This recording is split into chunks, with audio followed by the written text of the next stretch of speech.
نماز کے بعد کے اذکار، ایک بار اللہ اکبر کہنا اور اونچی آواز میں۔ ابن عباس کہتے ہیں میں نبی صلی اللہ علیہ وسلم کی نماز کے مکمل ہونے کو تکبیر کی وجہ سے سمجھ جاتا تھا، یعنی سلام پھیرنے کے بعد آپ اللہ اکبر کہتے۔ نمبر 2، 3 بار استغفر اللہ کہنا، میں اللہ سے بخشش مانگتا ہوں۔ صبان کہتے ہیں کہ رسول اللہ صلی اللہ علیہ وسلم جب اپنی نماز سے فارغ ہوتے تھے تو 3 مرتبہ استغفار فرماتے۔ ولید کہتے ہیں کہ میں نے اوزائی سے پوچھا آپ استغفار کس طرح فرمایا کرتے تھے، تو انہوں نے کہا آپ اس طرح فرماتے استغفر اللہ استغفر اللہ استغفر اللہ۔ اس کی کیا حکمت ہے نماز کے بعد استغفار کرنے کی؟ استغفار کا مطلب ہے بخشش مانگنا، یعنی اگر کوئی ہم سے غلطی ہو گئی ہے، بھول چوک ہو گئی ہے تو اللہ تعالیٰ اس کو معاف کر دینا اور ہماری نماز قبول کر لینا، غلطی معاف کر کے۔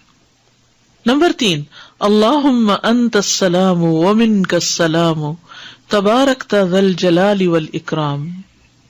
اس کے بعد تسبیحات، 33 بار سبحان اللہ، 33 بار الحمدللہ، 33 بار اللہ اکبر، اور 100 پورا کرنے کے لیے لا الہ الا اللہ وحدہ لا شریک لہ لہ الملک ولہ الحمد وہو علی کل شیء قدیر۔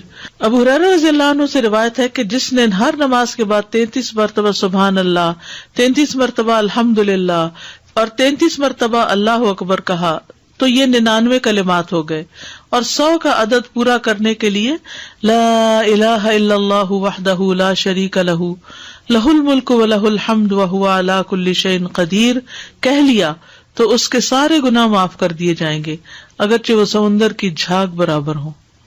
1.5 منٹ لگتا ہے، 1.25 منٹ لگتے ہیں جس میں آپ یہ سارا عمل کر سکتے ہیں، اور اللہ سبحانہ و تعالیٰ کو وہ عمل زیادہ پسند ہے جو روزانہ کیا جائے، ادومہا، دوام سے کیا جائے، اللہ کہ کوئی مجبوری ہو۔ اس میں آپ دیکھیے نماز پڑھ لی آپ نے 10 منٹ میں، فرض پڑھ لیے تو یہ 2 منٹ میں کیا مشکل ہے، 2 سے بھی کم منٹ لگتے ہیں۔ بعض روایات میں اللہ اکبر 34 بار پڑھنے کا بھی آتا ہے۔ یہ تسبیحات 10 دفعہ بھی پڑھی جا سکتی ہیں۔ عبداللہ ابن عمر سے مروی ہے کہ نبی صلی اللہ علیہ وسلم نے فرمایا 2 خصلتیں یا 2 عادتیں ایسی ہیں کہ اگر کوئی مسلمان بندہ ان کی پابندی کر لے تو جنت میں داخل ہوگا۔ پابندی اور وہ بہت آسان ہے مگر ان پر عمل کرنے والے بہت کم ہیں۔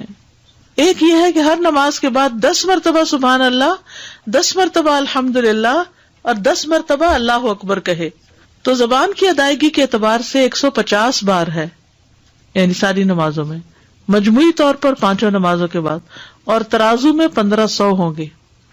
اور جب سونے کے لیے اپنے بستر پر آئے تو 34 بار اللہ اکبر، 33 بار الحمدللہ اور 33 بار سبحان اللہ کہے۔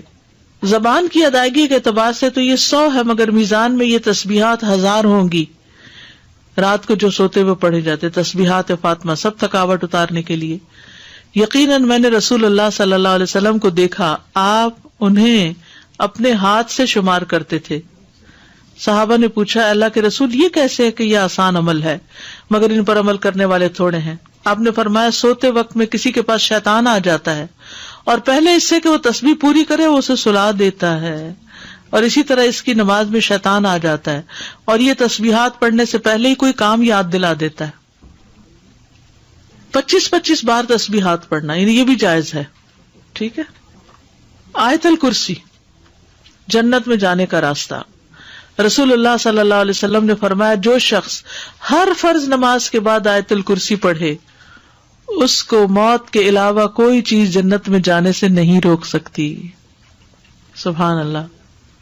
یعنی نماز پڑھی اور نماز کے بعد آیت الکرسی پڑھ کے آپ دیکھیے کتنی دیر لگتی ہے، شاید ہارڈلی منٹ بھی نہ لگتا ہو، اور یہ سب سے افضل آیت ہے۔ اس کے پڑھنے سے ایک محافظ آ جاتا ہے اور شیطان قریب بھی نہیں پٹکتا، جنات سے بچانے والی آیت ہے یہ۔ وہ آیت سورۃ البقرہ میں ہے، اسے کوئی شام کو پڑھے گا تو صبح تک پناہ میں رہے گا، اور جو صبح پڑھے گا شام تک ہم سے پناہ میں رہے گا، یعنی جنات سے۔ معوذات، سورۃ الاخلاص، سورۃ الفلق، سورۃ الناس، یہ بھی ایک بار پڑھنا ہوتی ہے نماز کے اذکار میں۔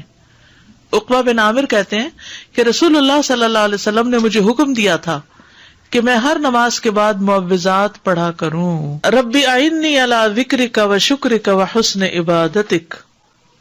معاذ بن جبل کہتے ہیں کہ رسول اللہ صلی اللہ علیہ وسلم نے میرا ہاتھ پکڑا اور فرمایا میں تم سے محبت رکھتا ہوں اے معاذ. میں نے عرض کیا میں بھی آپ سے محبت کرتا ہوں یا رسول اللہ. تو رسول اللہ صلی اللہ علیہ وسلم نے فرمایا تم پابندی سے ہر نماز میں یہ دعا مانگا کرو رب اعنی علی ذکرک و شکرک و حسن عبادتک. اور آپ نے یہ ان کو وصیت کی تھی کہ کبھی نہ چھوڑنا اس کو. لا الہ الا اللہ وحدہ لا شریک لہ لہ الملک و لہ الحمد وہو علی کل شیء قدیر. 3 بار. لا الہ الا اللہ وحدہ لا شریک لہ لہ الملک و لہ الحمد وہو علی کل شیء قدیر. اللہم لا مانع لما اعطیت ولا معطی لما منعت ولا ينفع ذا الجد. ایک روایت میں منک الجد بھی آتا ہے، یہ اگلی روایت ہے ولا ينفع ذا الجد منک الجد. لا الہ الا اللہ وحدہ لا شریک لہ لہ الملک و لہ الحمد یحیی و یمیت وہو حی لا یموت بیدہ الخیر وہو علی کل شیء قدیر.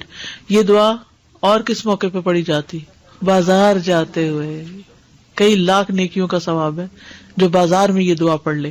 اللہم لا مانع لما اعطیت ولا معطی لما منعت ولا ينفع ذا الجد منک الجد.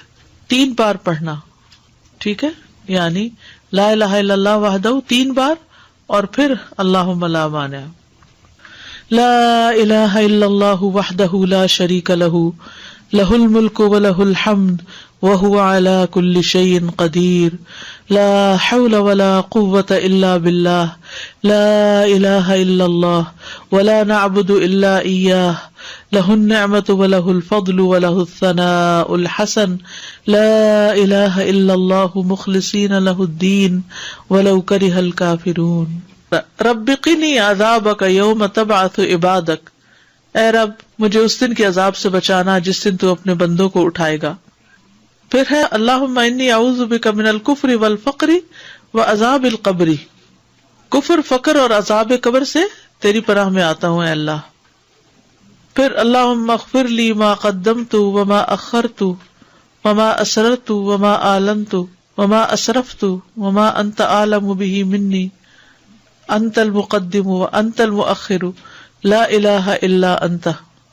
یہ اگلے پچھلے ظاہری باطنی سب گناہوں کی معافی کا اعلان ہے اس میں. سبحانک اللہم وبحمدک استغفرک واتوب الیک. اچھے عمل پہ مہر لگانے والے کلمات ہیں یہ. یعنی جو شخص کسی مجلس میں بیٹھے پھر اس سے کچھ غلط باتیں ہو جائیں تو جب یہ کلمات آخر میں پڑھے گا تو وہ معاف ہو جائیں گے، کفارہ ہو جائے گی اس مجلس کا. رب اغفر لی وتب علی انک انت التواب الغفور. ایک انصاری صحابی کہتے کہ میں نے رسول اللہ صلی اللہ علیہ وسلم کو نماز کے بعد یہ دعا 100 دفعہ پڑھتے ہوئے سنا. رب اغفر لی وتب علی انک انت التواب الغفور. پھر اللہم انی اعوذ بک من الجبن واعوذ بک ان ارد الی ارذل الامور واعوذ بک من فتنۃ الدنیا واعوذ بک من عذاب القبر. پھر ہے اللہم اغفر لی وارحمنی واہدنی وارزقنی. فجر کی فرض رکعات کے بعد کے اذکار سبحان اللہ 100 بار، لا الہ الا اللہ 100 بار، ٹھیک ہے؟ 100 دفعہ والے 2 اذکار. ابو ہریرہ کہتے ہیں کہ رسول اللہ صلی اللہ علیہ وسلم نے فرمایا جو صبح کی نماز کے بعد 100 دفعہ سبحان اللہ اور 100 دفعہ لا الہ الا اللہ پڑھے اس کے گناہ معاف ہو جائیں گے اگرچہ وہ سمندر کی جھاگ کے برابر ہوں. سلام کے بعد تشہد کی حالت میں کسی سے بات کیے بغیر ذکر کرنا، کسی سے بات کیے بغیر ذکر کرنا.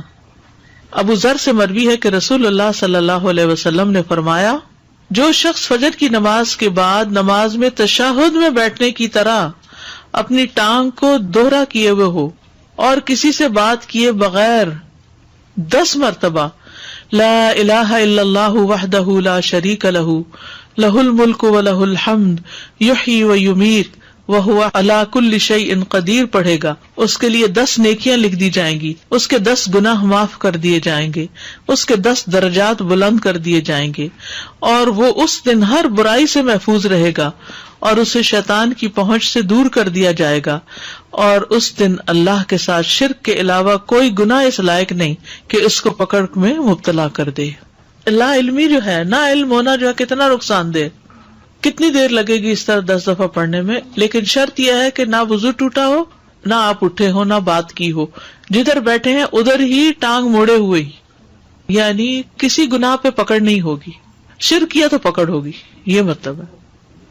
مغرب کی نماز کے بعد کا ذکر، سنن ترمذی کی روایت میں آتا ہے، جو شخص لا الہ الا اللہ وحدہ لا شریک لہ لہ الملک ولہ الحمد یحیی ویمیت وہو علی کل شیء قدیر، مغرب کے بعد 10 بار پڑھے گا، اللہ اس کی حفاظت کے لیے اسلحہ بردار فرشتے بھیجے گا جو اس کی صبح تک شیطان سے حفاظت کریں گے، صبح تک شیطان سے حفاظت۔ تو آپ سوچئے کہ کتنا بڑا اجر و ثواب اور کتنی بڑی پروٹیکشن ہے، کیونکہ بعض اوقات سارا وقت موڑنا مشکل ہوتا ہے۔ افضل پوزیشن نماز کے بعد اذکار کرنے کی کیا ہے؟